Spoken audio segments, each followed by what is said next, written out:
Welcome to the Delling Pod with me, James Dellingpot. And I know I always say I'm excited about this week's special guest, or in this case, my special guests, but I really am excited. I've got back one of the most, I think, Jerry Marzinski. Welcome back, Jerry. You were one of the most popular podcasts I've done. I think you blew a lot of people's minds, and I think we're going to blow some more minds this week because that's hard to believe. I mean, it's like, what? Yes, Jerry, you, a humble psychotherapist from a retired psychotherapist from Arizona, and you blew everyone's mind. And we also have Anonymous. That's how you want to be introduced, isn't it, Anonymous? Yes, greetings all. Yeah, Anonymous, it's good to have you on the show as well. And you're going to add an extra dimension to this podcast because you've had some of the experiences that Jerry outlined in the previous fantastic podcast we did. So, Jerry, before we deep dive into your crazy discoveries, just tell us briefly about yourself. I recommend people listen to our first podcast first, but for those who can't be bothered, just tell us a bit about your background. Well, I've spent 35 years on the front lines of mental health here in the U.S. In places that most people would never get into.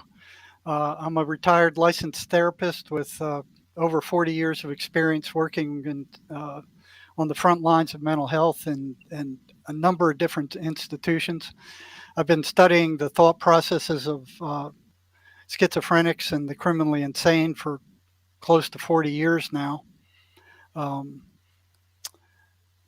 held a position of second lieutenant in the Arizona Civil Air Patrol. I was a scoutmaster. I got a BA in psychology from Temple University, a master's degree in counseling from the University of Georgia, 2 years of PhD study in a psychology program. I was awarded the state of Arizona's Meritorious Service Award. I'm a commercial pilot. I'm a certified scuba diver, a long-distance motorcycle rider, and the author of the Amazing Journey into the Psychotic Mind. And I've been on the front lines for a long time, and I discovered a lot of stuff there. The voices. I've been studying the voices schizophrenics heard for about 35 years, maybe more. Yes, I'm just going to give a sort of shortened version of what we learned on our last podcast together, which is that you broke with the sort of traditions of psychotherapy and the accepted traditions of psychotherapy. I mean, it's almost forbidden, isn't it, in mainstream psychotherapy, to ask paranoid schizophrenics about the voices in their heads, about what they're saying, because as far as psychiatry is concerned, at least conventional psychiatry, the voices in their heads are auditory hallucinations. They're not real, and therefore correct me if I'm wrong, therefore by asking patients questions about the voices in their head, you are encouraging them in their delusion and perhaps even making them worse. Is that a fair summary? Well, that's what psychiatry says. That's what the psychiatric mafia said. And twice I've been pulled up on the carpet for asking schizophrenics what their voices were telling them. And when I got to the state hospital, I worked at Central State Hospital back in the 70s, which is the biggest psychiatric institution on the planet. And one of the first things I noticed was nobody was curious about what these voices were telling these people. But it was clear that whatever these voices were, they were driving their behavior. They were telling them to do crazy things. They were telling them to hurt people. They were telling them to hurt themselves. And nothing in school prepared me for this. In school they said, "Oh yeah, they're hallucinations." That's what, and I was thinking, okay, if they're hallucinations, they're like word salad. You're not going to be able to make anything out of them. Until I saw patients walking around, arguing with them and carrying on conversations with them. So these were full length conversations. They were they weren't piecemeal. They weren't scattered all over the place. It was like listening to somebody talk to somebody else on the telephone, where you can hear one half of the conversations. What I found out was that the voices weren't hallucinations.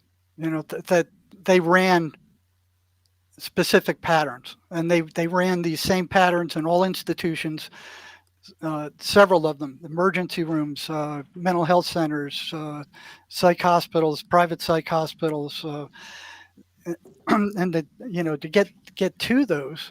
I have a bunch of stuff here, but I know you want to get to and on there. I found out that they were consistently negative. They weren't random. They were always negative. They were always telling the person rotten things about themselves and everybody else.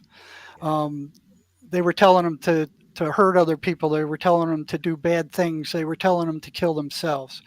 So this was a constant trait. They were consistently negative. They never said anything positive, and if they did, it was only to trip the guy up and get him to do something bad later.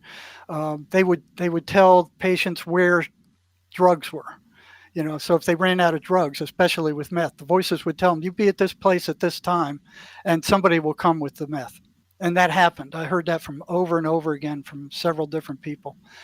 They were anti-religious. Was one of the first things I saw at the state hospital, is that when the patients started reading the Bible or going to church, the voices acted up. They went nuts. That's what really triggered. That's when my occurrences started to amplify, when I started to read kind of the Bible on my own for the first time. But I'll get more into that later on in the show. Yeah, chime in anywhere along in here. So that was strange. What kind of hallucination would be anti-religious? What kind of hallucination would act up every time the guy walked into a church or every time he tried to read the Bible?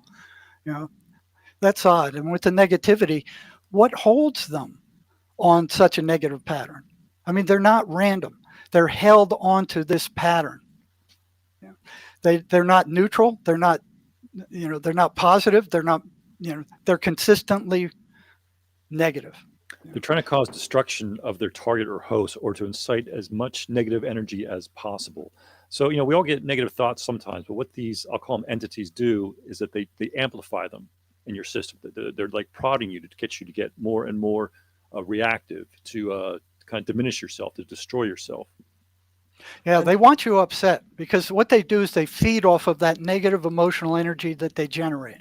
And I've had scores of schizophrenics tell me that after the voices hit, they're completely energetically drained.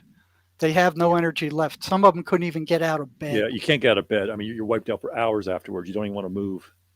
I don't know how they do that, but they do it, and it's consistent. They feed off of that negative emotional energy that they generate in their victim. Is it always voices, or is it sometimes? I mean, can anyone see these things? Well, I'll get into that later on the show. Okay. The answer to that is yes. I have, and they look different, and I've felt them. I mean, I can't see them, I can't hear them, but I can feel them. When they're around, it's like this icky electrical feeling, that cold electrical feeling. There's no other feeling like it. And what Jerry had mentioned about like the conversations, they aren't random words or random phrases that his patients were saying. They were full-blown conversations. And Jerry mentioned it's almost like somebody talking on a cell phone. You're only hearing the target's conversation. You're not hearing what the entities are saying. And hallucinations wouldn't really do that if they were random. They'd be like a smorgasbord of words or things like that. It would cause full-blown conversations, because the patients were actually having conversations with these entities. Well, they would also physically torment patients too, where they would give them headaches or body aches or stomach aches or make them nauseous. If they tried to talk about them, they would warn patients not to talk about them. They'd warn patients not to tell psychiatry about them, because they didn't like those medicines. The voices want to keep their victims stirred up all the time, so generate that negative emotional energy. And these psychiatric drugs are major tranquilizers. They're toxic major tranquilizers, but they're major tranquilizers, and they calm them down. So the voices don't like psychiatrists, and they don't like these medicines. When I was doing it, the voices, they would say things like, if you tell anybody about this, you're going to end up being sedated for the rest of your life and stuck in a psychiatric institute. and no one's ever going to believe you. So don't ever tell anybody what's going on or what you're encountering. I mean, you become terrified as a target of these entities, how to react and how to deal with them. And of course, if you speak up, you're considered by mainstream society to be mad or insane. But there's definitely something more going on beyond this material realm that we don't quite understand. Do they sound human, or do they have a distinctive alien sound, or what? Oh, based on my experiences, at times it was almost like my own voice talking to me, but it quite wasn't my own voice. Like I went into a state of kind of a split mind to deal with it. And sometimes it was actually sound like it was in my head, almost like an internal battle. And other times I could actually have heard where the voices were outside, where I would call those pure auditory hallucinations. There was one time when I was in the psychiatric hospital where I probably wasn't sleeping, but it was like a cacophony of all different voices talking at once, almost like when you're in a movie theater or a show before the play is about to start. You hear people having all these individual conversations, children, men and women. There was a time when I was in psychiatric hospital, I heard that going on for many hours, these conversations. And I really wasn't listening to them. I just kind of felt like, well, I'm in that dreamlike state. But that was a time where I actually felt like I was hearing auditory hallucinations that were not my own voice. These were other voices talking.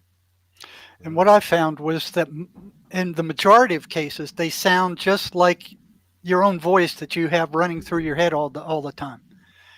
There's no difference in timbre or pitch or anything like that, but the intent is very different. It's a very malicious intent. And what they normally do is tell you bad things about yourself and bad things about other people. So, and that's a common phenomenon with all humans. So they don't just hit schizophrenics. They try to take over schizophrenics, but they hit all of us. Every negative thought about yourself or anybody else comes from them. Yes. Yeah. They're testing us. I mean, I think we've all had occasions where all of a sudden we get this absurd thought in our head, like, why would I want to do something like that? Yeah. And you wonder where that came from. Well, those entities, they're testing to see if they can get in. And if your mind is kind of stable or strong enough, they back off a little bit, but they will come back and test you frequently. Yes. Yeah, I've heard that over and over again. Even after we get rid of them, they come back a month or two later just to test the waters to see if they can hook the victim again. But they sound just like your own thoughts, except the content, the intent is very different from what you would want to do or what you would choose for yourself until they take over. Once they take over, yeah, you're gone. Past a certain point, you're not coming back. I mean, there were times where I felt like something else was actually inside my body, where my arms and legs were moving, but I wasn't moving them. Something else was actually moving my arms and legs around. And it was almost like my personality and true psyche was being pushed to the side a little bit. And it was kind of, I mean, it was a spiritual battle is what I would call it. Yeah. Carlos Castaneda said they give us their mind. So it sounds like your thoughts, but where do thoughts come from? Thoughts are energetic. They're energy. These things are energy.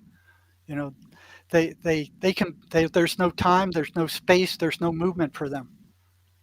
They don't operate by physical rules. So trying to pour psychiatric drugs on them is like trying to pour Thorazine on a magnetic field and thinking that magnetic field's going to dissipate because you pour some drug on it. It's not going anywhere.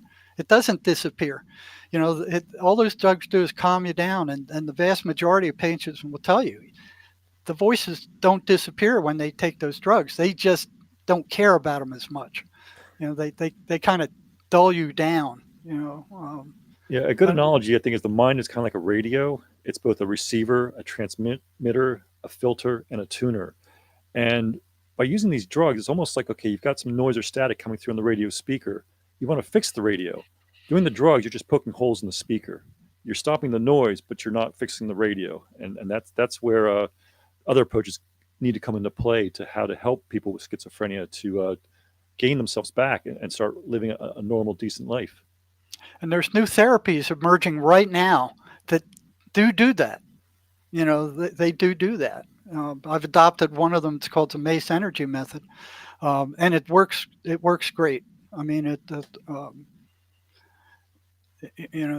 but it's being totally ignored by the mainstream. They want nothing to do with it. They don't make any money curing people. They only make money selling drugs. So the psychiatric mafia are drug pushers for big pharma. There's no money in the cure. There's only money in treating the symptoms. Right. Yeah. And presumably there aren't enough.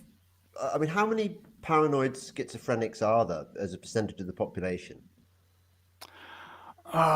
Geez, I used to know that. It's, I might be able to find that. It's in the millions. It's in the millions. It's okay. So there are millions of people who most of whom are being written off by the psychiatric system and being put on chemical koshes even now. Is that right? Yeah, that's what they insist is the only treatment for it. They insist there is no other treatment. And they say it's a chemical imbalance.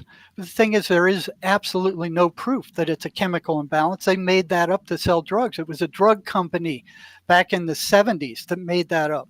Said, oh yeah, we'll say it's a chemical imbalance, and then people think, well, we have the drugs that'll kind of set it straight.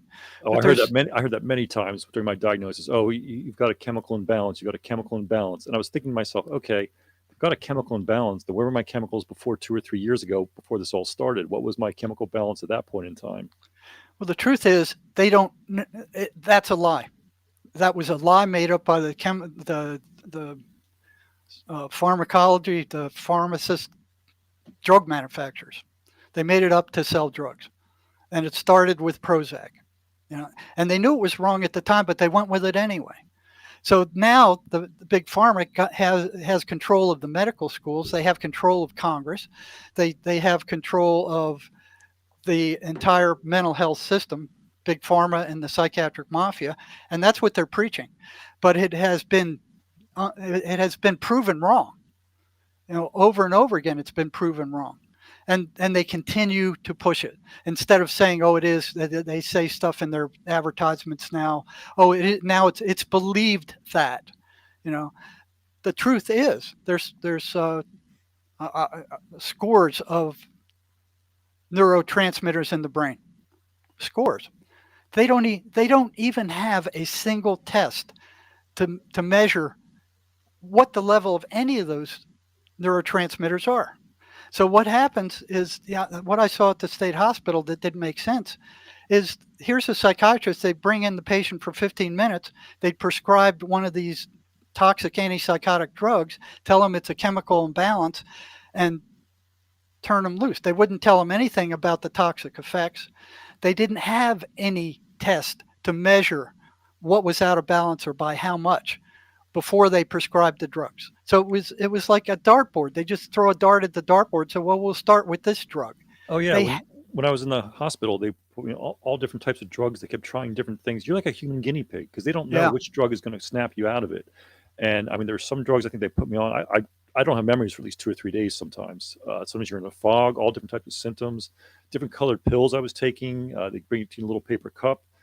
And you take this, and suppose they're trying to help you, but I forget how many different types of drugs or pills that they tried, and I was not snapping out of my state or condition. So the drugs were not doing anything for me. It was just almost like, as Jerry said, you're a dartboard. They're just trying to throw one thing at it and see what works. There's no real way to figure out what the proper chemistry in the brain should be to prescribe the proper drug to treat what's going on. They said the voices are telling them, you're no good, you're stupid, you're ugly, nobody loves you, your friends are just pretending. You're a burden on everybody. Well, why don't you just go ahead and kill yourself? So it's the same kind of stuff over and over, from one end of the United States to the other, from one institution to another, to another, to another, to another. It's almost like they're all made from the same cookie cutter. They're all saying the same things. Now, psychiatry has never studied the voices because they believe they already know what they are. And they've done no research on them at all, just an infinite arrogance. They come out and they go, we hereby declare that the voices are hallucinations because they look like they are. They've done no research on them at all. They don't even allow each other to ask patients what they're saying. The only time I've seen them react to what the voices are saying is when the patient says, the voices are telling me to kill myself. All of a sudden, it's like they're stuck in the butt with a hot rod, and they jump up and they lock him on suicide watch. Put him in as with a patient. You don't even want to say that. Believe me, they asked me so many times, no. Are you suicidal? Are you suicidal? And I was telling no, but darn well I was. But I knew if I told them that, they were going to put me on more drugs, lock me up somewhere else, and it'd be even harder to get out of And there. that's exactly what they do. They lock you down and put you on suicide watch. In the prison, they'd give you this rigid sleeping bag that was freezing cold, and you'd only have a pair of underwear on, and they'd keep you locked up there until you were no longer suicidal. And they do something similar in the private hospitals too. Lock you down, increase your drugs, put you on suicide watch, and don't let you off until you say you're not suicidal. But it's interesting that the psychiatrists ignore everything else the voices say. But if they find out that they're telling the patient to kill themselves, they act like a pig stuck in the butt with a friggin' hot rod. They jump up, lock the guy down, increase the meds, put him on suicide watch, and take it very seriously. And that's the only thing. The liabilities change there? That's because exactly. They don't want anybody killing themselves on their watch, because then they get blamed for it. How come you didn't catch this? But yeah, that's exactly true. You say you're suicidal, you're in more trouble. So the patients learn not to say that, and prisoners learn not to say that, and then the suicide rate goes up because they know what's going to happen. It's like if you're a prisoner being tortured for information, you're going to tell your torturer anything they want to hear, even if it's true or not, just to have the torture stop. It's kind of the same idea. If you say you're going to say that you're not suicidal at a point, even though you may still be, just because you want what you're going through to stop. You want to be able to be released and try and get your mind back and get on with your life. And I was telling Anand that these things, from one end of the United States to the other, from all the different institutions I've worked in, they're saying the same things. They're saying the same things in the state hospital in Georgia that they're saying in the prison here or in the mental health centers here. It's always the same narrative. It doesn't vary. It's almost like they're all made from the same cookie cutter. They do have different degrees of intelligence and different degrees of slyness, but it's almost like they all carry on the same narrative. You're stupid, you're ugly, you're no good, kill yourself, this guy's plotting against you. It's all aimed at generating negative emotional energy, which they somehow, and I have no idea how they do that, they drain it off. That's what they feed off of. They have no energy of their own. They are energetic parasites. And I don't know if it's a food for them or if it's actually like a drug for them. I'm not sure these entities are addicted to it. Well, they're definitely trying to generate them. That's for sure. It's a food, because when you start cutting it off and breaking into these patterns and short circuiting these patterns, the patient starts getting better and the voices get weaker. Which is you eliminate these patterns and schizophrenia is gone. Well, you get rid of these patterns. It's the voices that drive paranoid schizophrenia. That's what does it. It's not any chemical imbalance. It's not any genetic defect. It's these friggin' voices. And they're alternating your reality is really what they're doing. Yeah. They're dragging you into a totally different reality, and it's not a good one. And they want control. I get they're that. constantly after control. Every culture has a different word for them, doesn't it? I mean, the ancient Greeks called them the Eumenides, the Furies, and we talk about demons, about my demons. I always used to talk about my demons or archons. The Muslim archons, the jinn. I mean, there's so many different. The jinn. No, well, exactly. In Islamic culture, they're called the jinn. Right. So, I mean, would you call them demons? Is that the most accurate in our vocabulary? Well, they pretty much act like it, and we're realizing this was reading, Heaven and Hell by the Christian mystic Emanuel Swedenborg is where this started coming clear. At that time, I was in contact with a clinical psychologist, Dr. Wilson Van Zuzen, who was a Swedenborgian in California. He was working at a private mental hospital, and he saw the same thing. The demons that Swedenborg described matched exactly what these schizophrenic voices were acting like. So both of us came to the conclusion that, hey, wait, Swedenborg lived, I think, 300 years ago? And here he is writing about, here he is writing about the same things we're seeing, with these voices. It's the exact same thing, how they act, Yet other traits, and George, chime in here, I found that they consistently get louder after sunset and get the loudest between 3 and 4 a.m. morning. Yeah, about 2 to 3 is when I mean, I wake up frequently, and the attacks would be most intense. They don't want you to sleep because Yes. if you get sleep, you kind of heal a little bit. They want you to be tired and drained as much as possible. So they try and keep your mind active. And, we were talking about the relationship to what Swedenborg says, that there's also some very similar connections to Gnosticism, which is something that Carl Jung had kind of looked into as well, to what was going on. I just feel that in modern day medicine and science, we've taken out the mysticism and the religious aspects of some of these entities and battles. We just call it's mental illness. But from my own experiences, I really do feel there's something more profound going on. Yeah, this is a spiritual battle. This is not a physical thing. No physical drug is going to touch these. These entities are energetic. They operate in a different universe, and they try to drag their victim into that universe and take control of them. And when you see these psychotic killers and these shootings, these are people that these voices have taken over for the most part. Another pattern that's interesting is if you try to ignore them, or which is what psychiatry tells patients, just ignore them. You can't ignore them. They get louder when they're ignored.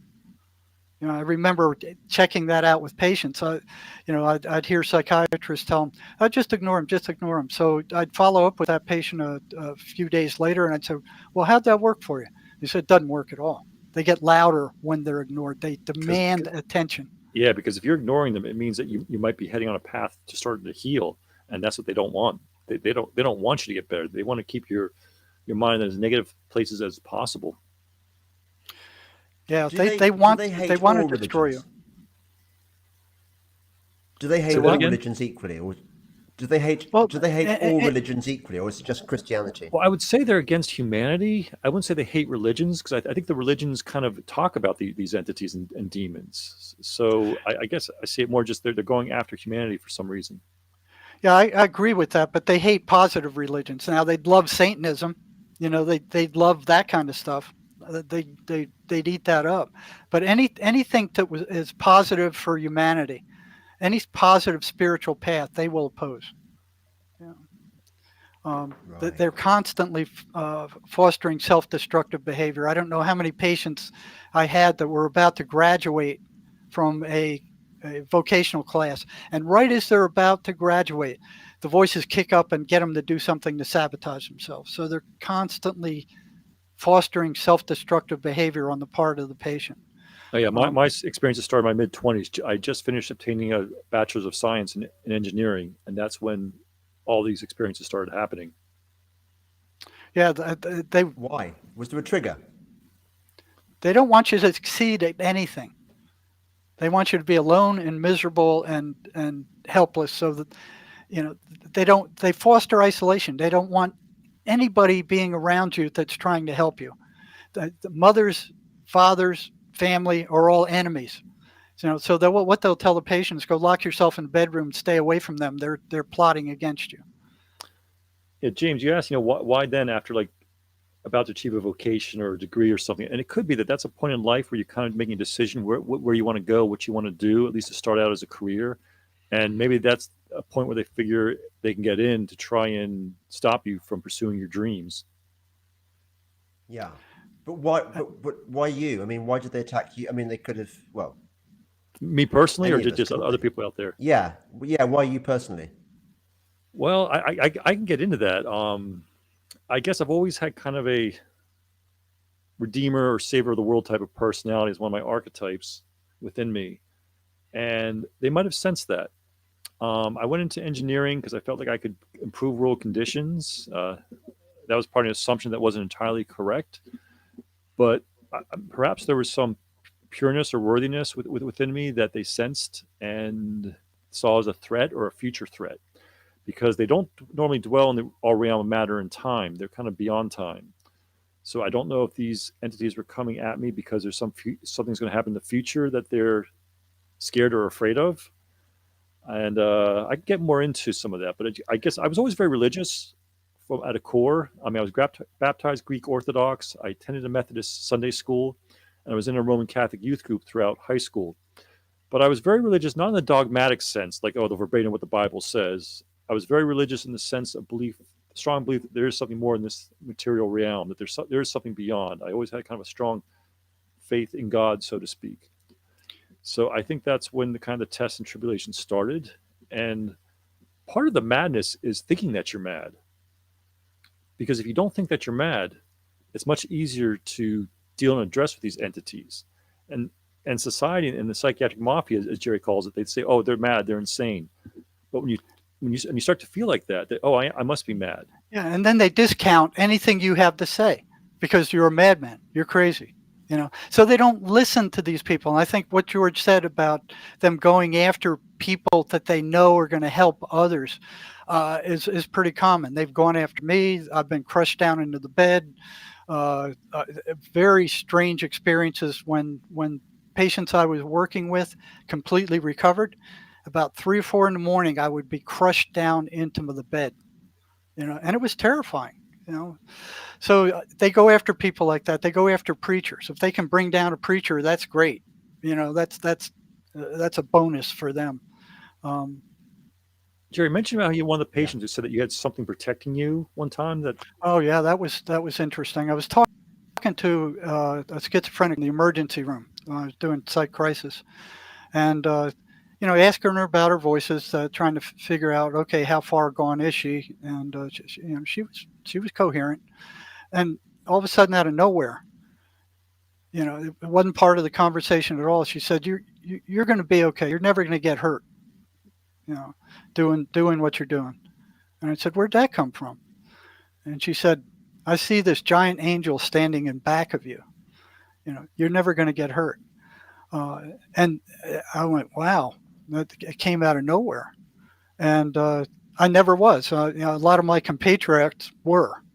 The closest I came was, one day I was trying to show an intern kind of how touchy some of these guys could be. And here's this Apache, a drunken Apache who's psychotic, came into the ER from northern Arizona, and I started needling him just a little bit to get a reaction. He picked up a friggin' sofa chair and he threw it across the room at me, and it skimmed the top of my head and smashed against the wall. I could feel it just breeze through my hair. That's how close it came.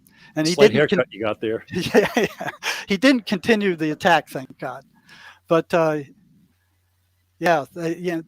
do go after good people, and they gaslight. I remember they're pathological liars and bullies. Oh yeah, look at them. Yeah, they lie about everything. They don't care whether it's the truth or not. If they can tell you a lie that generates that negative emotional energy, they'll tell you lie after lie after lie after lie and make it appear like it's true. I had one patient where they told him, if you gouge out your eye, we'll go away. We'll leave you alone forever. So he gouges out his eye, and they come back and they go, "You stupid fool! You listen to us. Now look, you disfigured yourself for life. You're a stupid idiot. Look at you." And they started needling him that way. So that's how cruel and vicious these things can be. Malicious. They're definitely malicious. Malicious, very nasty. So they gaslight people. You had any gaslighting experiences, Anand? There's definitely trying to make me feel as self-worthless as possible. So, yeah, I guess in the sense of them telling me that I had no value, that I was worthless, that nobody would like me. And then when some of my friends would kind of come around, I was like, wow, I still kind of have friends. And they definitely want their targets to isolate themselves, because if you're isolated, they got more your attention. You're not going to get positive encouragement from the outside. You're just going to be hearing their negative confrontations all the time. Yeah, that's consistent. So I had one guy where he was on heavy meds. He was hearing the voices, and the voices were telling him that he had murdered somebody, and he didn't know whether he did or not, but they were trying to convince him that he did. So he was like in this catch-22. If he went to the police and said, did I murder somebody, they'd know he was whacked out and he could potentially get locked up. On the other hand, if he couldn't clear that up, then the voices were telling him they were looking for him because he had murdered somebody. So here they were gaslighting him in this constant circle that he couldn't get out of. Damned if you don't. Right. Catch 22. You know, so, some of them are very, very sly. Some of them are very stupid. They have different degrees of intelligence, but they can alter their course for that goal of upsetting the patient and generating that negative emotional energy that they drain off and feed off of. Now, what I can't tell for sure is if when a target is being attacked, a schizophrenic patient, if it's attacked from one entity alone, or if there's multiple entities that they're confronting that are taking their turn to go at the target. And I use the word target to refer to the patient. Yeah, well, it's both. The ones who are lucky are hearing one or two voices. The ones where it gets really, really bad is where, like you were talking about, Anand, where a whole host of them, like hundreds of them, attack the patient all at once. And they're all saying all these awful things at once. That's as bad as it gets, like being in this giant crowd that is screaming at you, telling you all these awful things, and you're surrounded and you can't get it to stop. That's a feeding frenzy. It's a feeding, like a shark attack. Yep. And that's what they're like. They can smell negative emotion. So, the psychiatric mafia is saying, yeah, this is brought on by a chemical imbalance of the brain. Again, they have absolutely no proof for that. What it's brought on by is serious emotional, physical, or sexual trauma, will trigger these things. And amphetamine. Amphetamine will open you up to these things faster than greased lightning, and you will go psychotic, and you will be schizophrenic as any patient locked up in a mental hospital for life. And that amphetamine, crystal meth, that's pouring over our borders right now with Biden's open drug policy. And people are going psychotic on that stuff by the tens of thousands. And the prison was full of prisoners who had gone psychotic on amphetamine. So it's a very bad drug. So if you can do something to get rid of these traumas, which the MACE energy system does, there's a new therapy that we're working with. What they feed off of is removed. All right. So how does it work, the therapy? Well, what it does, unlike all these other things that the establishment puts out that don't work, is it takes into account the human as a spiritual being, as an energy field. You have an energetic core. Your spirit is positive energy, and it's as positive as the day you were born. But all these traumas and things that happen to you over life, all these bad things. They kind of, it's like throwing mud on the glasses. The positivity of the soul is buried in this crap. That if you remove it, the soul starts coming in. So, what MACE is an energetic therapy that goes in and allows the energetic being to guide the therapist to where the damage is that's hidden in the subconscious of the patient. Bring that up, process it, get rid of it, and then these things can't trigger it. They can't, and other people can't trigger it. So when you have a sore spot, something you buried you don't want to deal with, when somebody comes around who is like the person who caused that in the first place, it triggers it.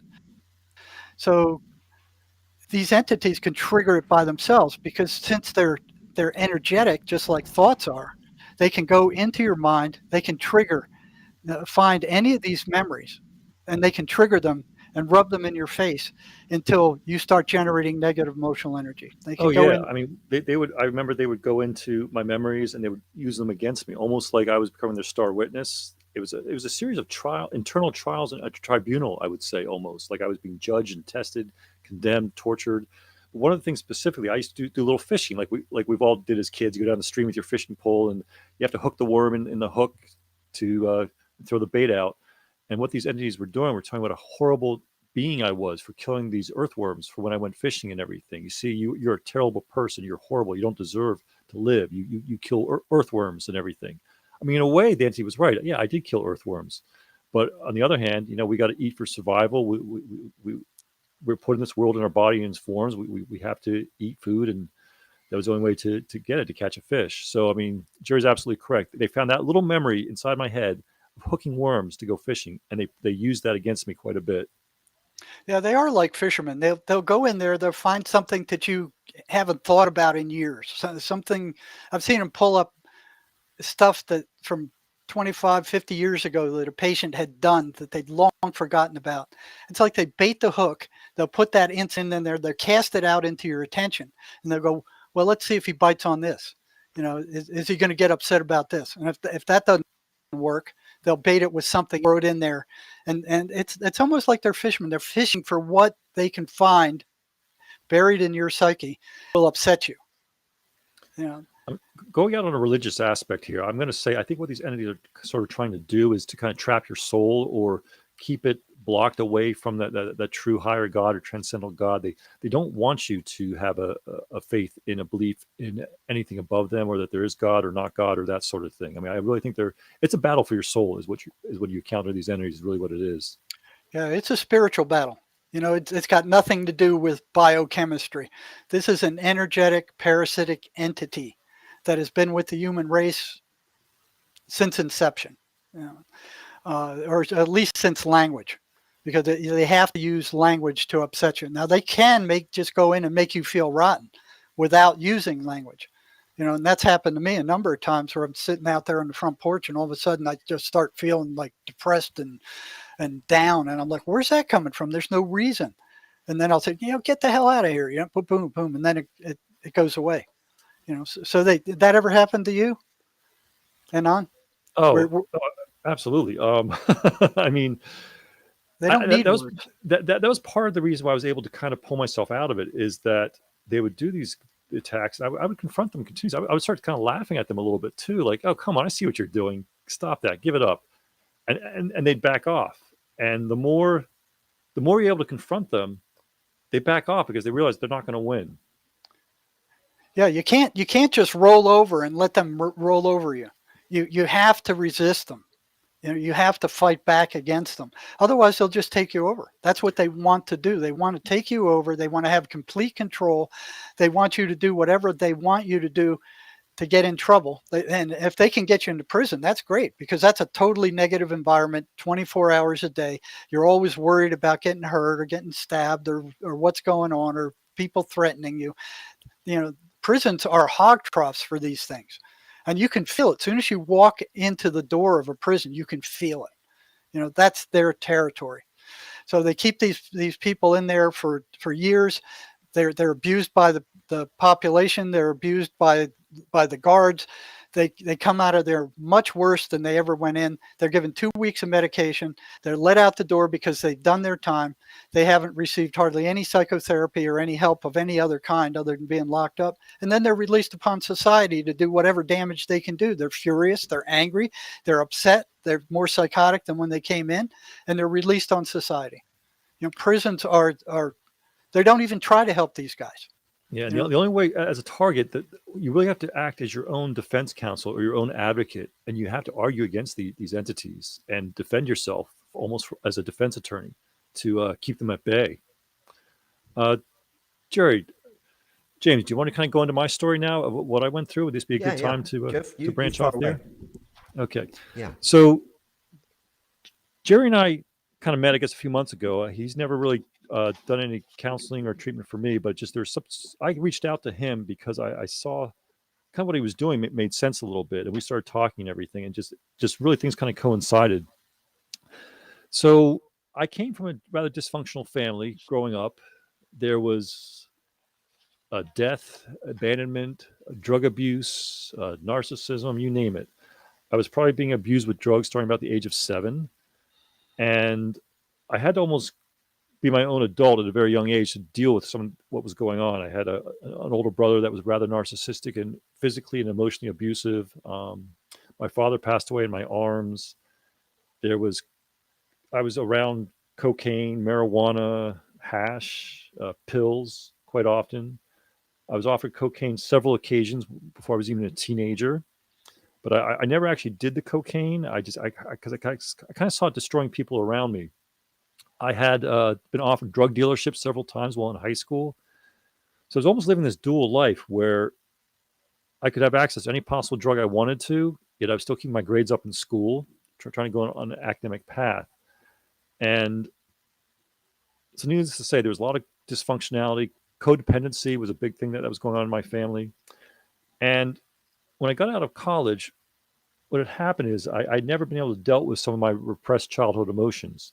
Now, And let me add to what you're saying there is in almost all the cases of when I worked in the prison in the psych department, these prisoners would come in having done horrible things, and if you look into their background, it was always horrible. It was stuff like Anana is talking about. It was, horrible physical, sexual, mental abuse, drug abuse, trauma. There's an underlying trauma. So this chemical imbalance stuff is crap. It's trauma that causes this stuff, and it kind of splits the patient. It breaks them.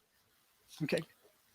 definitely, I guess there's a lot of undealt with trauma that I was having to face. And after getting out of college, that was the first time I got a chance to kind of see who I was a little bit as a person, because throughout my teen years, I was pretty much the man of the household. I had to keep the house maintained. I was dealing with a brother who would come home drugged out all the time, and I'd have to bring him back to recover.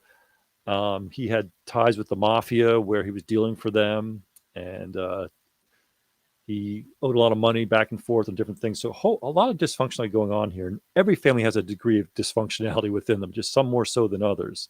I'm sure there's a lot of people who had a lot worse upbringing than I did, by all means. But trauma is a good way of describing it, or undealt with trauma, perhaps.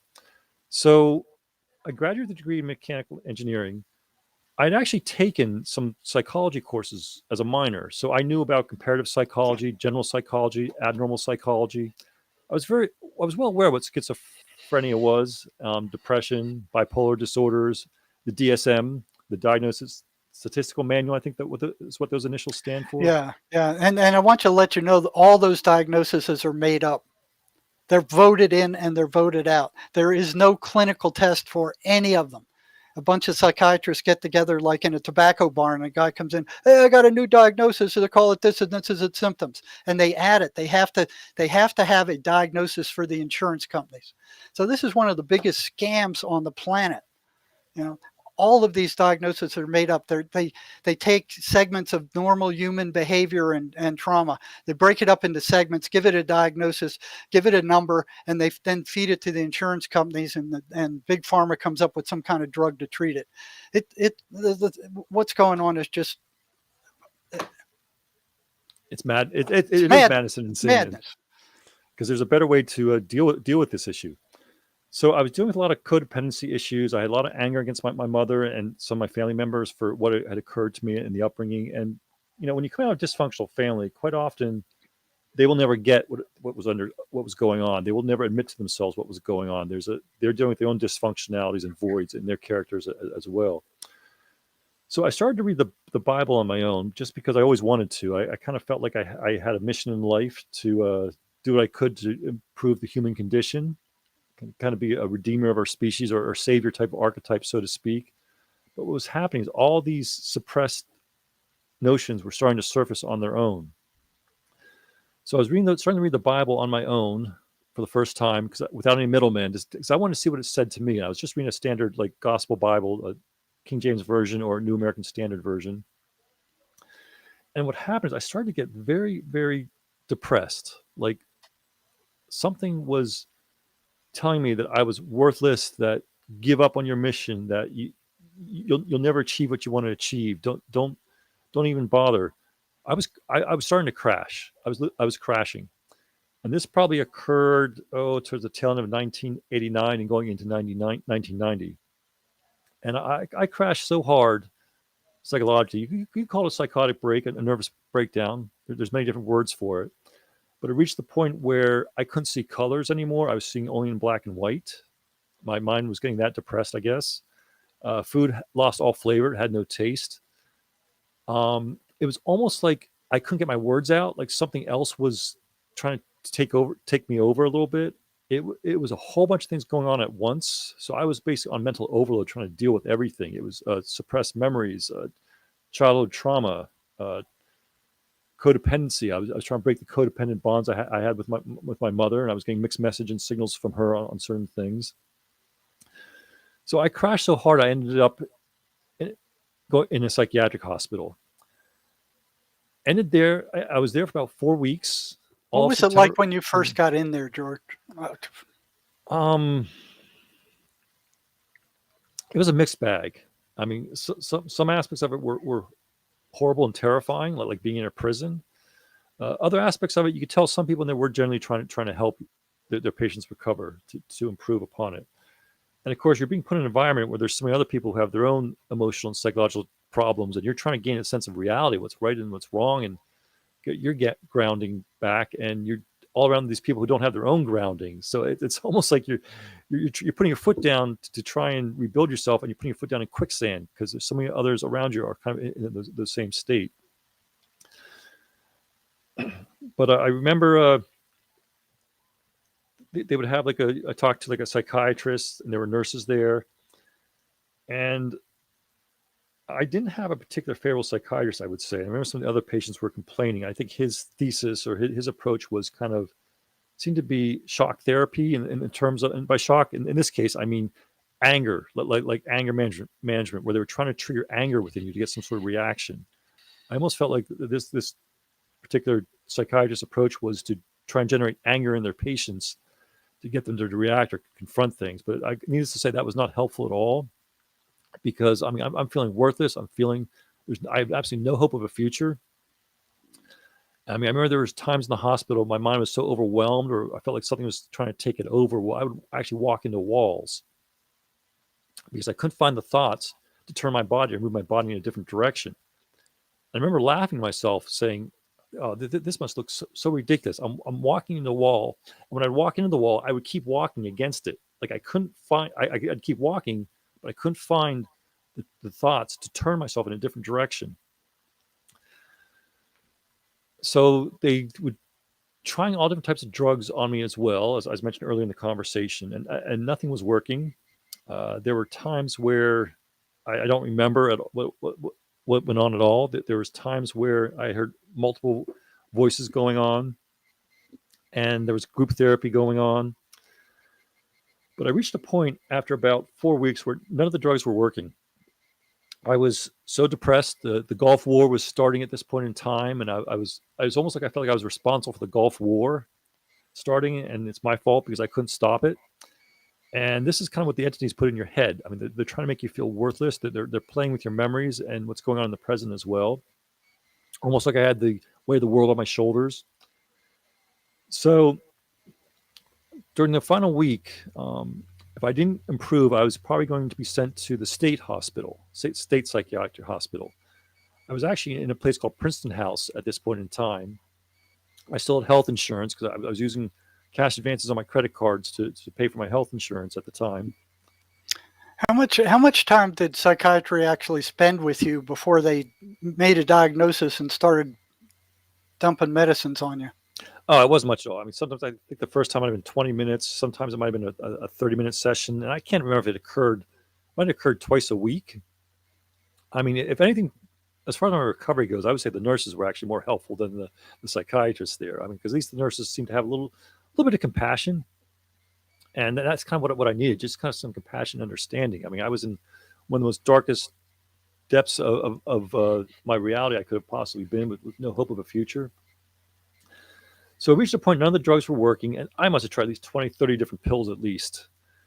And I do remember them telling me that these drugs are for, at the time, this would have been 1990, the view, at least the place where I was at, was that these drugs for treating psychotic symptoms were temporary. They were to be used for the short term only. They did make me well aware of the long-term consequences of some of these drugs. I mean, I didn't want to be on any drugs personally because I felt like I had to face this on my own, to hit it head on. So none of the drugs were working. How did they make you feel? How did those drugs make you feel? Gosh.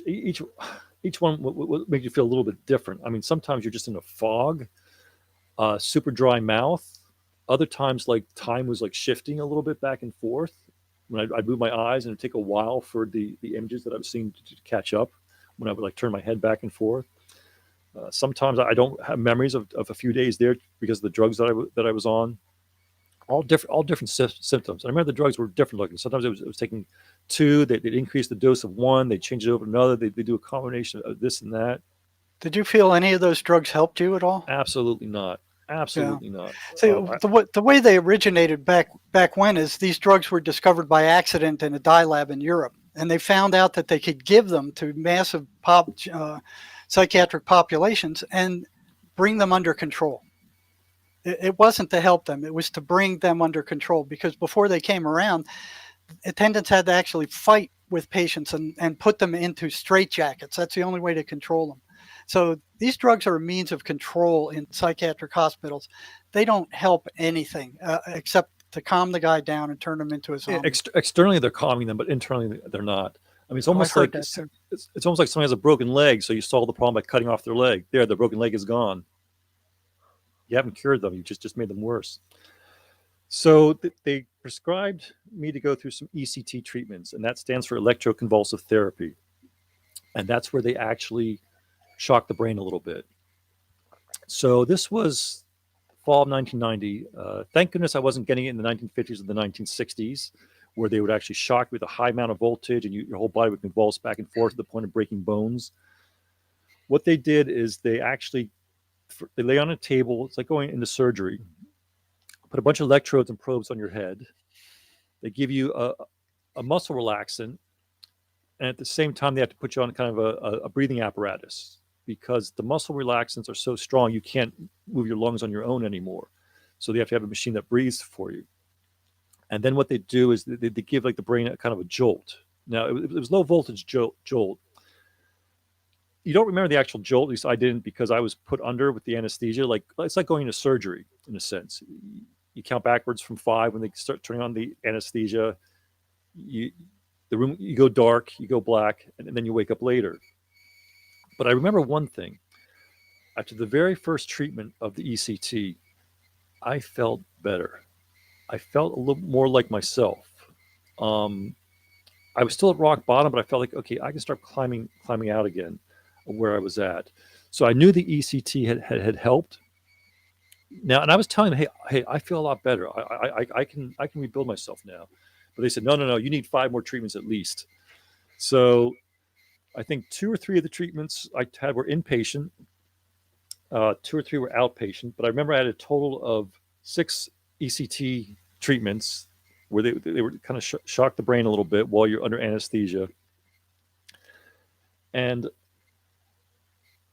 it definitely affects short-term memory. Like the short-term memory was off a little bit afterwards for a few days or a few weeks. I couldn't quite remember things that had happened. They warned me about that would probably occur. But at least now I was able to be released from the psychiatric hospital, because at least I was kind of functioning on my own again. But this was electrical energy. This wasn't the drugs that did it. But it's somehow I would good way of describing it is, if you remember the old vinyl records, when you got a needle stuck in the groove of a vinyl record, it just keep playing the same groove over and over and over again. What the ECT did is it lifted that needle out of the groove and put it in the next groove so the record could continue playing. Here we're talking about the energetic universe again. This had nothing to do with chemicals or drugs. We're talking about energy. So I was released from the hospital. I was seeing they assigned me a counselor, I guess a psychologist and a psychiatrist. One was doing the counseling, and the other one was actually prescribing the drugs. They put me on Klonopin. I would say probably rather low dosages. They told me it was more of a mood stabilizer. And what Jerry explained, that's not one of the more extreme drugs. Now, I was diagnosed as having affective schizophrenic disorder at the time. When I got out of the hospital, that's what they said that I had. I remember asking my counselor, I said, do I really have affective schizophrenic disorder? And what my counselor said, well, I have to put something down for the insurance code. So she said no, but that's what I'm putting down for the insurance code. I don't know if she was saying that to be nice to me. She was being honest. So I continued with the counselor. I was talking more about the codependency issues I had with my mom. That's what I was dealing with. But there was so much more going on in my mind than that. Dealing with these thoughts. So after I got out of the hospital, sometimes I was staying at the house that I grew up in, just because I was at poverty level then. I didn't I was below, my income that year was below poverty level. I had no income. I did have some credit cards, so I was able to pay for my food, my medicines, my health insurance by doing cash advances on my credit cards. That was the only way I could pay for things. And I started to go through a series, I would call them trials or tribunals or torments, tortures, attacks. I can't quite describe them. But the very first one, something was offering me a path to extreme wealth, power, and fame if I gave up my quest, if I gave up what I thought was my life mission. It was almost like an offer to mammon, power, wealth, lots of money, fame, fortune. But I basically had to give up what I felt my life mission was, or what my goal in life, what I wanted to achieve. I've heard Bob Dylan did that same thing, was given that same offer and took it. Yes. I think it was him. It's like I was selling my soul to the devil, possibly. And here it is. I'm going through these offers from something, and it's almost like I had to go in a state of a split mind to deal with all this. Part of me was the scientist, observing what was going on here, because I had taken psychology, so I kind of knew about some of this stuff. So part of me was dealing with it, being the participant. The other was kind of stepping back and to be the observer, to kind of observe what was going on here. But it was definitely a state of a split mind. I don't know if it's like the angel on one shoulder and the devil on the other that I was going back and forth and dealing with. But I remember thinking, okay, here I have an affective schizophrenic disorder, is what I was diagnosed as. Here it is that part of my subconscious is kind of waking up, saying that I'm like a redeemer, savior type of figure for humanity. I'm going through these offers of allegedly what Jesus Christ had gone through as well, this 40 days in the desert, the temptation by the devil, the God of the material world for wealth, fame, and fortune, saying you can have all this. And here I am going through the same things. And I'm saying to myself, man, I must definitely be mad. This is nuts. Nobody's going to believe me if I told anybody about this stuff. So that lasted for a few months, and this would probably be approaching, I'd say early winter of 1991.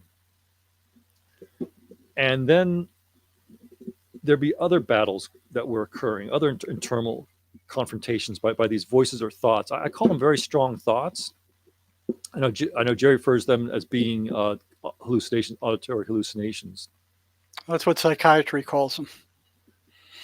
But there's a whole bunch of different stages. So another stage was starting to make me feel extreme guilt and shame, almost to the verge of ending my existence. It was pointing out all the crimes in life I'd ever committed, how minor they were. And this is where it was telling me how I killed an earthworm, that I didn't have the right to live anymore, that I was a worthless being, that I should destroy myself. It listed every morsel of meat that I ever ate, every fly, ant, or worm that I ever killed. It pointed out every flaw in my character. And it was trying to convince me to kill myself, to commit suicide. And it would actually tell me how to do it. I mean, it would give me these elaborate creative plots of how I should kill myself. There was a couple that it would. One I kept focusing on, that I should climb up a high tension power tower with the high voltage lines that run across. Climb up the tower and jump onto the electrical voltage lines and just let your body get zapped and hang up there. And it definitely was going for dramatic effect with that one. But that's something that was definitely focused on quite a bit. It would even resort to the typical one of carbon monoxide poisoning, hooking up a pipe to your car exhaust and ending your life in the garage. And I got close to doing it. I actually had the pipes out in my garage. I remember I was kind of wrapping duct tape up to create the pipe to connect to my car exhaust. Part of me was fighting this stuff though too. So I would defend against these voices in my head. For example, I would say, okay, yeah, I've eaten the meat of other animals, of other living beings. That makes me a horrible person. But wait a second. God created me with teeth, tongue, and mouth. I said, did I not have a right to use them? I asked, why is meat made to taste flavorful and provides the most amount of proteinic energy per volume? And this is where my argument got very strong. I said, wait a second. Why does God encourage other animals to kill and eat other animals for sustenance? This is not something that I did. This is God's design.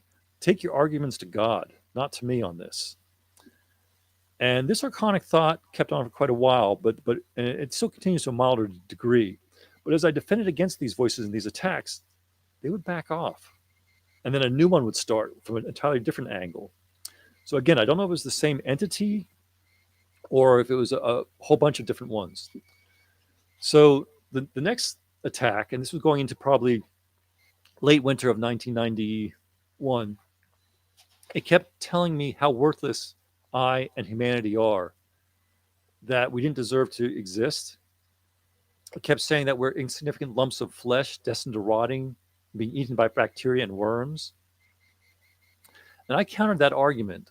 I kept saying, we were created by this way by the divine hand.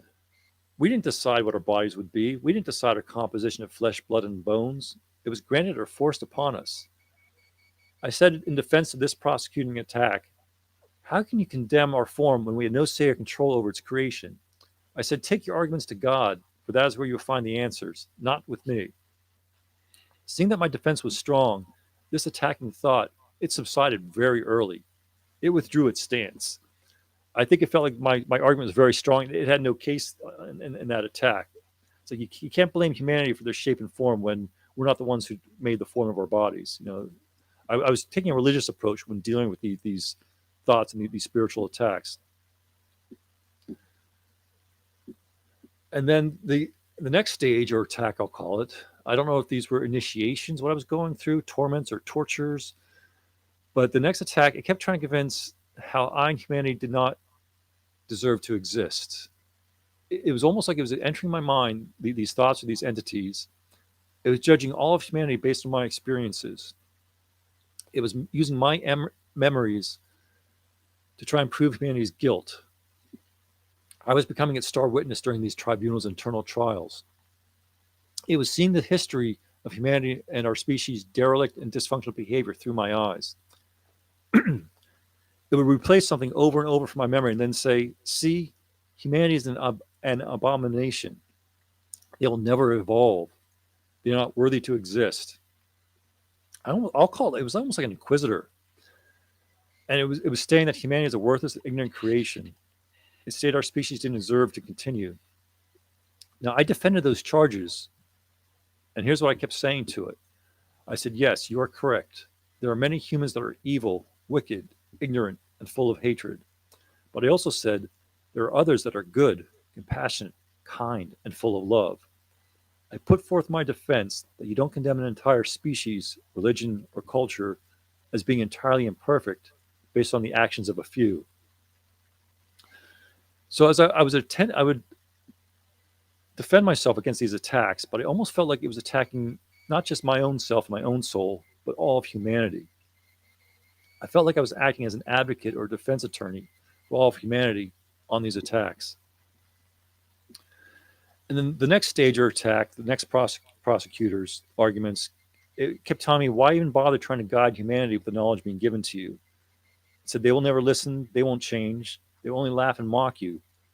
You'll be a failure from the start. Now, I agreed with this particular prosecuting attack on that point because they may be correct. But I said, still, I must try. Then the prosecuting thought said to me, why do you choose to be a fool? And I said, being the fool is my choice. And the thought said, yeah, but why? Why do you want to be the fool? And I said very blatantly, for the love of humanity. This is one of the most powerful thoughts during my state of a split mind that I had to deal with. I mean, it spoke much truth in the fact that people don't like to be let out of the cave, Plato's cave, so to speak. People don't like to wake up and to become aware that there's a much greater worldview than the one that they think is reality. For somebody to wake up, it means they have to encounter a newer sense of their self. They have to let their old self die away. And that can be very scary and disorienting for people that are not ready, and it calls upon inner courage. And then the next tribunal, this is the one that was telling me that if I ever told anybody about these experiences, that what these internal thoughts were saying, that my family, the doctors, the clergy, and society would think I was a mad lunatic. and no one would ever believe or listen to me. They kept saying in various threatening ways not to tell my story, because no one would ever believe me. I'd be locked up, I'd be sedated, sent to a psychiatric hospital for the rest of my life, and I would be permanently confined there until I died. And that's common. And, you know, who was ever going to believe these accounts of these spiritual battles that I was going through? As a mechanical engineer with a logical, rational mind, I was having a hard enough time accepting them myself. So it took me almost 15 years before I ever told anybody about these experiences. And that was in 2004. I actually told my future wife about some of the stuff that I went through. And she's Catholic. And the ironic thing is she believed more about my experiences than I did. The final trial or tribunal before I had this vision, I think, is the most intense. And this one I will remember forever. It greatly affected me.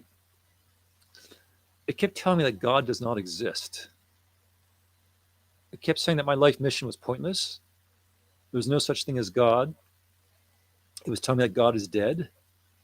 He's just a delusional fantasy. So give up. This prosecuting attack was trying to remove and destroy all remnants of hope within me of a belief in a God or a higher consciousness. So it was this point in time, this was approaching fall of 1991. I was exhausted from all these confrontations, condemnations, the madness going on in my head. I started to pray to the most highest essence of God that I could, that high divine consciousness, the divine mind. I was praying to give me a sign.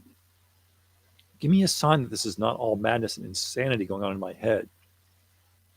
I want proof that you are there. At this point, there was nothing left in my psyche. I was exhausted from defending against all those confrontations, temptations, and condemnations. There was nothing left who I was. My personality was dying.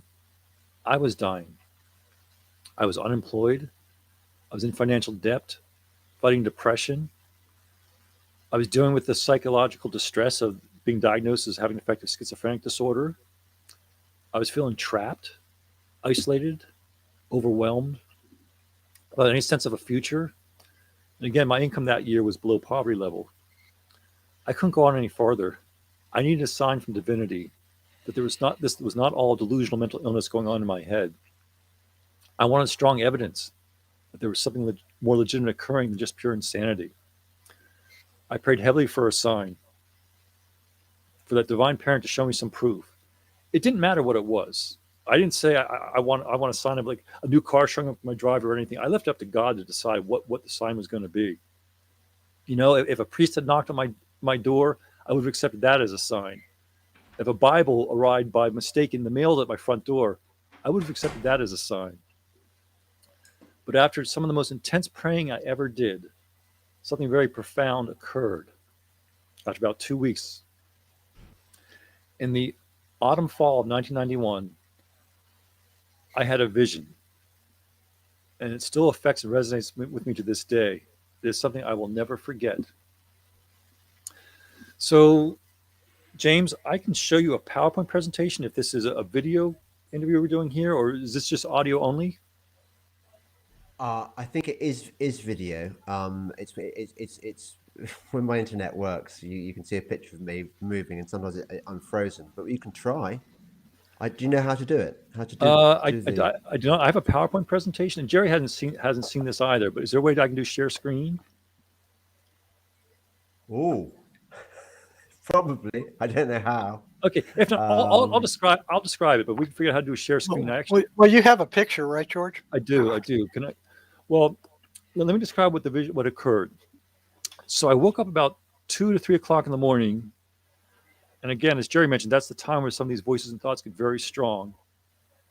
Yeah. I had the feeling there was a presence in my room. And it felt evil. It felt like something very powerful. And I woke up and I looked around my room. And this is the room of my childhood that I grew up in. At the time, I was staying there. I didn't see anything. So I look up at the ceiling, and I could see the square light fixture was there. And then all of a sudden, I see like this kind of fog or smoke-like essence starting to enter the room. but it wasn't coming in from the ceiling itself. It seemed to be entering from a plane below the ceiling, no matter 6 inches below or a foot below the ceiling. And my first instinct was, oh my gosh, there's an electrical fire starting in the overhead ceiling fixture. But the problem was this wasn't moving like smoke. And I wasn't seeing any browning or blackness occurring, like something was burning. So I just kind of laid there. And more this fog starts coming into the room. And I'm thinking to myself, oh, great. Now I'm starting to have a visual hallucination. Here it is a year ago, I'm diagnosed with affective schizophrenic disorder. And now I'm having a freaking visual hallucination. But the other part of me was saying, okay, let's see where this goes. I got kind of a scientific mind. I want to observe and see what happens here. So this fog continues coming into the room. It was almost moving like the way white ink would move through a liquid. I don't know if it had sentience itself or not. But more and more this fog coming into the room. And I'm just lying in my bed looking at it. It's forming kind of like a cloud. And then I start to see this like a dark opening or portal in the center of the cloud. And the portal is getting larger and larger and larger. Almost, it became like vertically oblong. And I'm looking at this dark portal that's in the midst of this cloud. And I realize that the fog is entering from the very edges of the portal and pouring into the room. I'm looking at this dark portal. I can't see anything. It's almost like there's a hole in the reality of space and time occurring below my ceiling. And all of a sudden, whoosh, I see these two serpentine-like tails move from bottom to top within the portal. And the bottom of them were like a grayish color, the underbelly, and the sides were very dark, glossy black scales. I remember seeing that, and there was two of these tails or legs moving up. And I remember kind of thinking that's kind of odd, because if it was a serpentine or a snake, I would expect to see one. But it was almost like there was two spines, two sets of vertebrae with this thing that was moving in there. I'm like, whoa, okay. If I'm not hallucinating, I hope whatever it is stays on that other side in that portal, in that gateway. It doesn't come into my room. Well, needless to say, I spoke too soon on that one. So this cloud is filling up the room, and all of a sudden I start to see serpentine movements within the cloud. And I'm thinking, oh, great, this thing's coming into my room. So the cloud's getting thicker and thicker, and it reached a point where I couldn't really see anything. I couldn't see the serpentine movements anymore. I couldn't see the portal was almost like blurred out, kind of like when you look at a full moon behind that's obscured by the clouds. You know the full moon is there, but you can't really see it. So I'm just kind of lying back watching what's going on here. All of a sudden, this thing comes out of the cloud and moves across my field of vision from left to right. It had like a snake or serpentine body, but it had like a dog or lion-like face to it. It had a mammalian head. And I'm thinking, great. My mind's deciding to have a visual hallucination. This is what it makes up. A snake with like a dog lion-like face on it. I expected to see a snake-like head coming out of that cloud, because it was serpentine-like. It was a snake to me. I didn't expect to see something with like a dog or lion-like face on it with a serpentine body. And I'm thinking, great, what next is going to come out of the cloud? A duck on a rabbit's body? Because I figured my mom was playing tricks on me. So this creature or entity goes across my field of vision above my head from left to right, and it turns and it faces me. And I could see that the face, it looked like a mangy lion or like a mangy cat. It was so clear that I could see like whiskers on its face. I could see almost broken stubble. It looked kind of banged up, like a cat that's been in through many cat fights. I think I remember seeing some scratches on it. Its left eye might have looked like it was scratched or even scratched out. It could have even been blind in its left eye, like a cat that's been in a bad cat fight. So I was scared at this point, but I couldn't say I was terrified. I was kind of more curious, thinking, okay, this is a hallucination. Let's see where this goes. So the lion-like face is coming at me, lowering itself from the ceiling level. All of a sudden, its face changes into a hobgoblin, most horrible possible face one could imagine. It was very wrinkled, gray, and prune-like, and it was opening its mouth like a howling, screaming expression, almost like it was coming to devour me. And when that face changed from the lion-like face to the horrible-looking hobgoblin demonish, it was almost like an old hag, a withering old hag of decay. It was gruesome to look at. In that split second, every cell in my body just felt such a state of horror. I thought this was the end of my existence. I really felt this thing was coming to destroy me. But instead of staying in fear, I don't know if I had a higher thought that said to do something different, or if it was my own thoughts that decided to do this. I knew this thing was much more powerful than I. This was from beyond our material realm of time and matter. So what I did, instead of staying in a state of fear, and if I was about to die, I didn't want to go out of this world feeling like this. I lowered my ego. I didn't fight it. I just projected love onto it. That was the only thing I had left in me. So I just projected pure love onto this entity as it's coming at me. All of a sudden it fades or pulverizes or disappears. I remember thinking, okay, I'm still alive. I'm still here. What was that? So I'm lying in my bed and I look up. Next thing I know, there's something different hovering above my head. You have an image of that thing somewhere, right? I do. Actually, can we do? Is there a way to do share screen? I can show you what this thing looked like.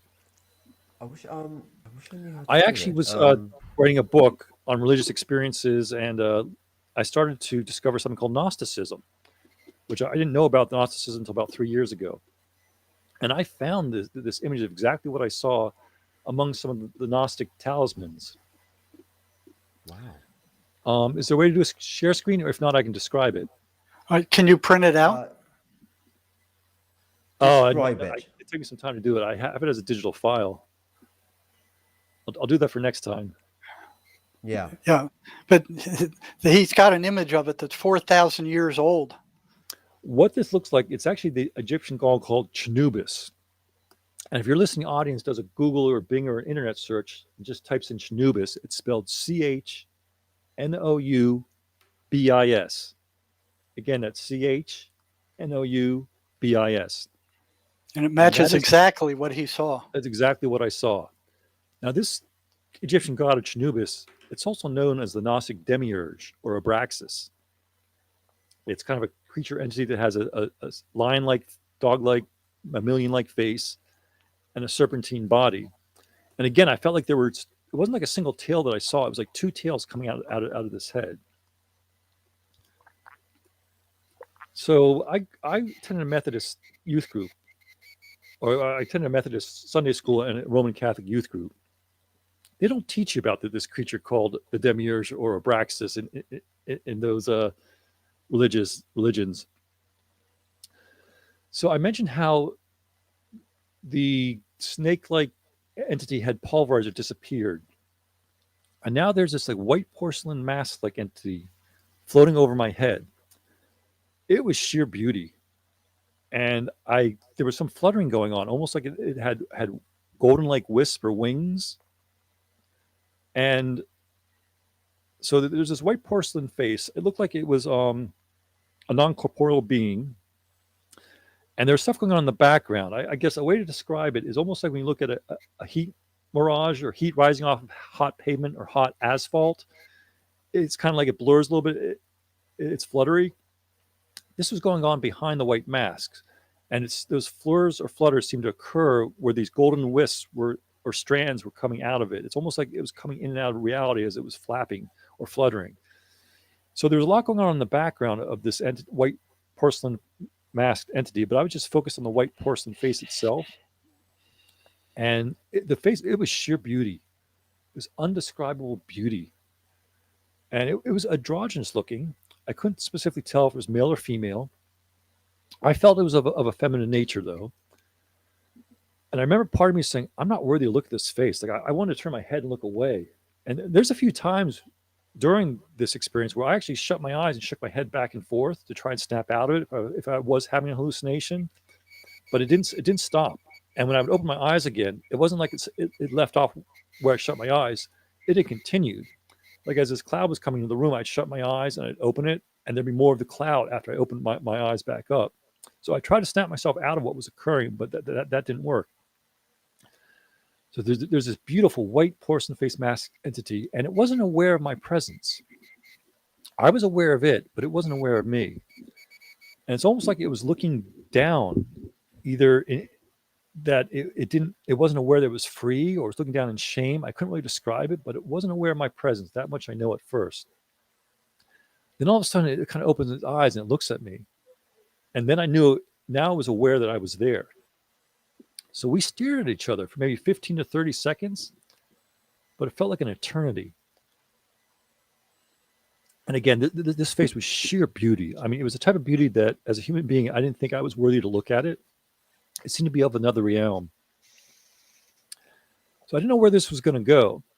That other entity entered the room with the lion-like face, turned into something very horrible and frightening and terrifying. I was expecting this face to do the same thing. The face was pure beauty. I was thinking, okay, now it's probably going to turn something really ugly and scare the crap out of me. Instead, all of a sudden, it smiles at me. It was the most beautiful smile I'd ever saw in my life. And I could actually see dimples forming in its cheeks as it smiles at me. And upon it smiling at me, I felt this sheer wave of love, joy, ecstatic bliss, erotica come over me. And I say erotic not in the physical sense, but erotica in the sensual sense of merging and combining with another being. And as this beautiful face is smiling at me, I'm starting to have an out-of-body experience. I'm rising out of my body. I'm starting to merge with this beautiful white porcelain masked entity that was looking at me. I still had that beautiful smile on the face. And the smile, it was almost like it was a flirtatious smile. It was almost like a come hither and join me type of look on its face. So I'm rising out of my body, having an out-of-body experience. I'm starting to merge with this being. And this being is starting to rise up, going into the portal from which that other entity came out of. And the fog had dissipated at this point. There was very little left of it. It was just kind of that oblong portal. So I'm starting to rise out of my body. I'm merging with this being at the same time, the white porcelain masked entity. I was in a state of sheer bliss, ecstatic erotica. It was ecstatic joy. And just as I merged 100% with this being, seemed to be simultaneously occurred just as I was entering the portal, just as I was crossing over the threshold from this reality into another reality, I fell back asleep. Everything kind of went dark or gray as I went into the portal and merged with this other entity. So I woke up the next morning in a state of religious shock. I probably woke up about 6 or 7 a.m. in the morning, about 4 or 5 hours later, looking at my ceiling to see there's a hole in it. I didn't see any hole in the ceiling. I don't know how to... I'm presenting my observations of what had occurred, but there's so many different ways of describing the actual experience.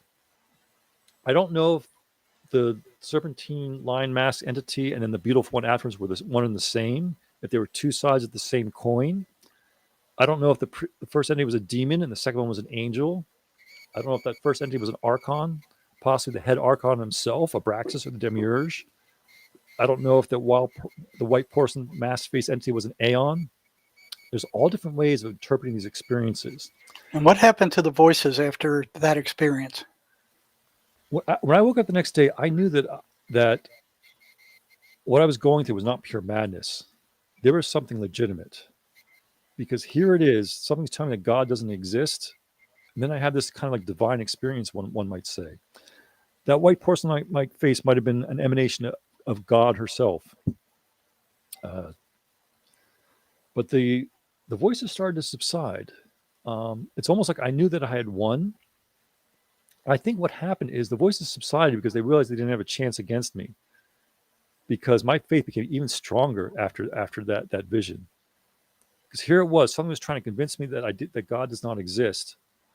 And then I had this vision or experience. The devil doesn't show up at your door unless he's trying to hide you from seeing God.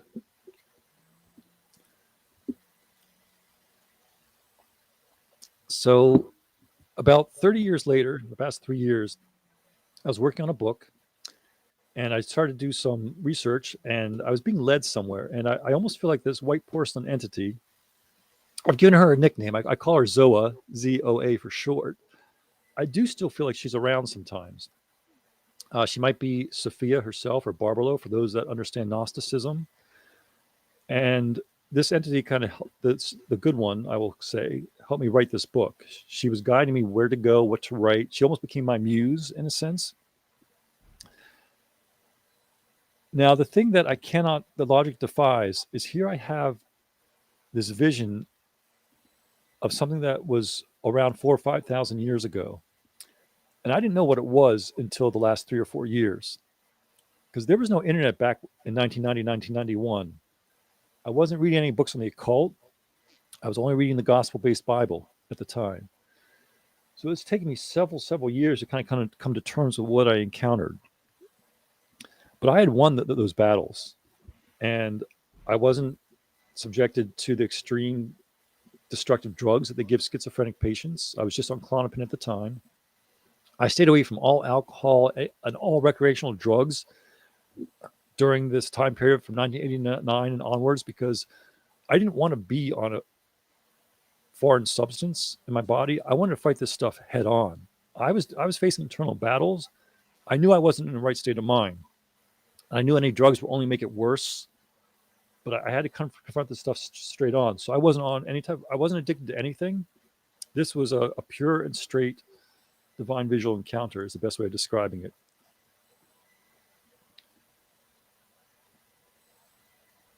So I guess what I'm saying is a lot of these patients being diagnosed as schizophrenic or having schizophrenic disorders, there's something much more profound going on.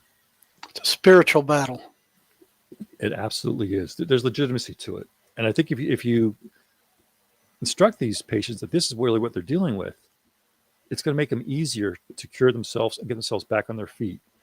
Yeah, because one of the things the voices want to do is make you believe that your thoughts or their thoughts belong to you. So they can put those thoughts into your mind, and if they can convince you that those thoughts are yours, you're in a lot worse shape than if you can separate and go, no, they're not mine. They belong to something else. And what psychiatry is doing is telling them those are their thoughts, that their head is broken, their brain is broken, and there's nothing they can do about it except take these toxic drugs.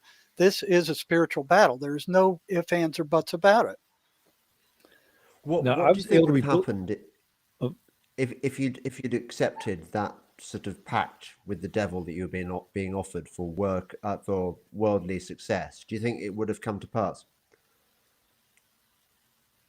You mean, would I have gained instantaneous fame, wealth, power, and fortune? Yeah. I would say yes. I would say yes. Because it was showing me the path to do so. And believe me, I was in a fragmented state. The goggles of any sort, my goggles of any looking into the future, they were broken. There was like mud thrown on them. I had no hope. And the offer was tempting, but I also had a feeling that the offer is being made for a reason. It had an ulterior motive behind this offer. I had something similar where the voices in one patient were offering me a lottery number, and said if I would back off, it would give me this lottery number that would win a bunch of bucks. I went, screw you. They try to bribe you. They definitely do. Yeah. So you got to be strong. If you realize it's a spiritual battle, it's easier to win. Yes. Because you know that you can do it. And you're dealing with the truth. You're not dealing with some, psychiatric mafia fabricated lie that your brain is broken and there is no hope except their toxic, expensive medications. You're closer to the real truth of the matter. Jerry, you mentioned before that they hate the 23rd Psalm particularly. Yes. Did you find that anonymous? Did you find that they like? I don't know if I was specifically reading that particular psalm, but I was reading the Bible at the time and trying to see what good I can do in the world by reading it for myself a little bit. And I think they didn't like that. I think they saw it as a threat. That's why I think those attacks started, because they're like, uh-oh, somebody's getting closer to the truth here. We can't allow this to happen. And it's almost like, I guess, demons go after saints, I guess. I don't know what to say about that. Yeah, they do. They go after priests big time. I felt like what I was doing was a self-exorcist on myself. And again, I have a very rational mind. I mean, I have a degree in engineering. You got to be very rational and logical to be able to do engineering design work. But I also knew of psychology a little bit, because I guess I sort of minored in it, took some courses on it. But I have to come to grips with what occurred and what had happened. And the the fact that I'd never seen those images before of a creature with a serpentine body and a lion dog-like face, and then I see it 30 years later during my research for writing my book, I'm like, wow, there's just something legitimate going on here. There are some spiritual wars going out there with humanity. And I think we're getting very close to winning those wars. I know the world seems chaotic these days, like nonsensical what's going on out there. But if you look at these patterns that we were talking about, and then you look at what the mainstream media has been telling us all over the planet right now, the patterns are the same. Isolate yourself, stay away from people. It's the exact same pattern. So it's the same entity that is coming through the media right now. What these entities do, though, as far as the solitude goes, they're trying to make you not feel comfortable in your solitude. If you learn to feel comfortable in your solitude, to be alone with yourself, and be happy with yourself, being alone with yourself, you're okay. The entities, they don't have any power over you. It's those people that can't be alone with themselves, I think, is who these entities also go after, because they realize once they isolate these people, they're more vulnerable to their attacks. And they can sense the turmoil like sharks smell blood. Where are you now in terms of your religious faith? Would you describe it as a Gnostic or as a Christian or what? You know, I used to call myself a generic Christian, but I call myself a generic religious person. I am definitely very religious, not in the dogmatic sense. I think there's a perennial philosophy out there where there's a commonality of goodness in all the great world religions. The problem is we distort them and we focus on some of the bad aspects of those religions for power and control. But true religion is really about freeing the human spirit. It's about developing a good relationship with the universe. And I guess by default, I'm becoming a Gnostic. And it's not because I'm choosing that path. It's just like all these experiences so coincide with what Gnosticism talks about. That this demiurge, this alternate being with a serpentine body and a lion-like head. And I saw that. I came face to face with it. And they cut all that out of the Bible, right? Didn't they cut Gnosticism out? The Council at Nicaea, I think it was 3rd or 4th century. And there's definitely truth within the gospel Bible itself, I believe, but I think we're not getting the whole story. Yes. There's more going on out there that meets the eye. Now, the Roman Catholic Church, I think they view this entity as just another demon out there.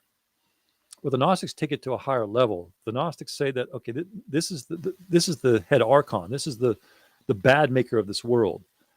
There's the higher transcendent God, which is ultimate love and goodness above this entity. And there's so many things in mythology and other religions that have such similar stories about some being that believes it's actually the maker of the universe and the world, where it's not. There's a higher entity, a transcendental, something that we cannot comprehend, way above that. And that kind of gets in some of the Gnostic stories of Sophia and the demiurge and how it goes back and forth. You can call it Yaldabaoth, Samael. There's all different names and stories and perspectives. And I try to kind of embrace them all. Sometimes they contradict a little bit too.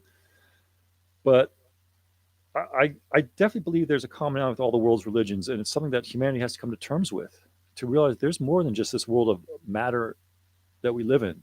There's a greater reality out there. So I'm very religious in that sense. You know, to say, do I have a faith or a belief in God? I would say no.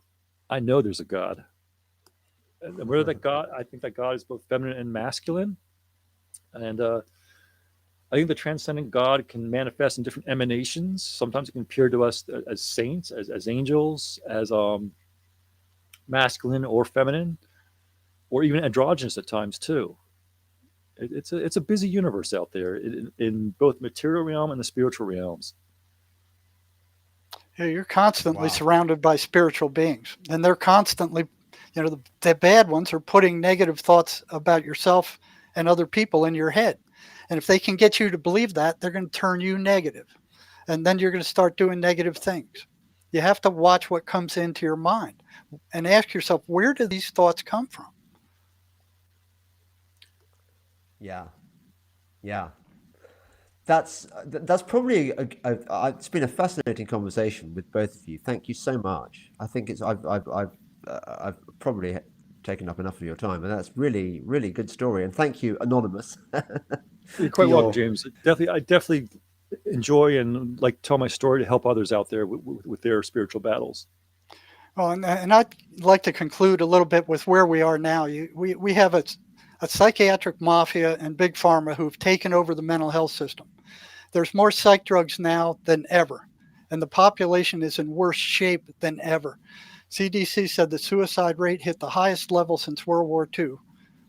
From 2006 to 2016, suicides have increased by 2% a year, with 1.4 million suicide attempts in 2007 and 47,000 deaths. That's almost equivalent to the Vietnam War deaths. The prisons are full of psychotics that have been thrown in there because these drugs that psychiatry and big pharma are putting into people don't work. You know, you got the jails and prisons filled with mentally ill and homeless, and these drugs are doing nothing except drugging them down. And they have cut research for schizophrenia down to a dribble. They do not want a cure for paranoid schizophrenia. They will not deal with the spiritual aspects, as we've been talking about. This is a spiritual disorder. This is not anything to do with physical. This is an energetic, spiritual disorder. And until they've come to grips with that, they're never going to have a cure. They'll say they do. They've made up all these lies saying, oh, yeah, it's caused by this. It's caused by mothers. It's caused by genetics. It's caused by chemical brain. They always have some lie that they put in there to try to feed you. This is a spiritual disorder. Jerry, where can people get hold of you if they want? I'm sure this will prompt a lot of people. You know, people maybe who've suffered these problems who want to know that there's people out there who understand, or just to make sense of their experiences. Where can they? You've written books, haven't you? Yeah. I got this one here. Yeah, let me see. I get it in there. Yeah, an amazing journey into the psychotic mind. And this kind of tells the story of how I came about to find this. And George, oh God, sorry about that. I'm getting used to it. Don't worry about it. The demons are working on you, Jerry. The demons are whispering in your head. Yeah, I think so. But he's got a book also. And yeah, James, this is the book that I wrote. It's called Revelations on Interstellar Highway 10. It's a beefy read, but it's more of a religious journey. It's a spiritual journey for anyone from any religions or no religion at all. And this was actually written partially by the influence of that porcelain mask entity I call Zoa. I kind of a muse in a sense.